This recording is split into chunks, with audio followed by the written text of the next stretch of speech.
জাহ্নবীর সঙ্গে লড়াই, অবশেষে মুখ খুললেন সারা। সবাইকে গল্প কথা ইউটিউব চ্যানেলে স্বাগতম। আমাদের চ্যানেলে সাবস্ক্রাইব করেছেন কি? বলিউডের অজানা সব নিউজ আপডেট পেতে সাবস্ক্রাইব লেখার উপর ও বেল বাটনে প্রেস করুন। সারা আলী খানের সঙ্গে জাহ্নবী কাপুরের প্রতিযোগিতা চলেছে। তারকা সন্তান হয়েও দুজনের মধ্যে সবসময় চলছে ইঁদুর দৌড়। সম্প্রতি এমনই প্রশ্ন ঘোরাফেরা করছে বিভিন্ন মহলে। কিন্তু শ্রীদেবী কন্যার সঙ্গে কোনো প্রতিযোগিতা নেই। জাহ্নবীর সঙ্গে তার প্রতিযোগিতা নিয়ে যে খবর ছড়ানো হচ্ছে তা অত্যন্ত হাস্যকর বলেও মন্তব্য করেন সারা। ফিল্মফেয়ার এর একটি সাক্ষাৎকারে হাজির হয়ে সারা বলেন, জাহ্নবী যেমন তার কাজ নিয়ে খুশি, তিনিও নিজের কাজ নিয়ে খুশি। কেউ কারো সঙ্গে কোনো ইঁদুর দৌড়ে তারা যান না।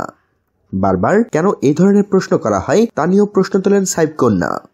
পাশাপাশি এও বলেন, জাহ্নবী কাপুর এবং তিনি যখন প্রথম ইনস্টাগ্রামে নিজেদের প্রোফাইল খোলেন তখনও এই ধরনের বিভিন্ন প্রশ্ন ঘোরাফেরা করতে শুরু করে, কিন্তু এগুলো অহেতুক বিষয়।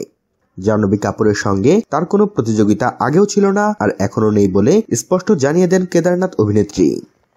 সম্প্রতি নেহা ধুপিয়ার অনুষ্ঠানে হাজির হওয়ার সময় জাহ্নবীকে সারাজি বলে সম্বোধন করেন এক ব্যক্তি, যা শুনে খানিকটা হেসে ফেলেন শ্রীদেবী কন্যা।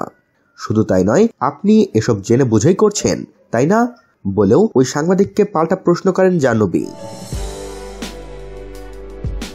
বন্ধুরা, এসব অহেতুক তুলনা আসবেই। এখন দেখার বিষয় এগুলো কিভাবে সামলে উঠতে পারেন এই স্টার কিডরা। আর এ বিষয়ে আপনাদের মতামত জানিয়ে দিন আমাদের কমেন্ট বক্সে। সবশেষে ভিডিওটিতে লাইক ও শেয়ার দিয়ে আমাদের সাথে থাকুন। ধন্যবাদ।